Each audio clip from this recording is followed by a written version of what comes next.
Rarely have I listened to an interview where I felt like standing up and applauding, and I think, Darty is absolutely right. They didn't just give the World Cup to the Middle East, they gave the World Cup to the Middle Ages when they gave it to Qatar. Qatar is a disgraceful slave nation. I refuse to have anything to do with this tournament. And as we're hurtling ever closer to it, I think more people are really realising this. I don't blame the players for going. It's a World Cup. How often will most players get to play in a World Cup? You can't blame them. I don't blame the journalists for going over. You have to cover the story. What I do blame, though, is these monstrous hypocrites like David Beckham and Gary Neville in particular. I mean, Beckham is basically just a marketing machine made flesh. I think only 10% of us or 9% of us live in a true democracy.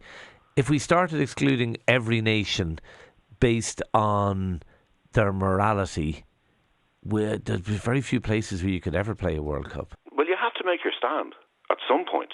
I mean, there have been recent reports of Western women who've been raped in Qatar, who have done the right thing by going to the police to obviously report their assault, and then they've been arrested for having sex outside marriage. This is the level of what we're dealing with.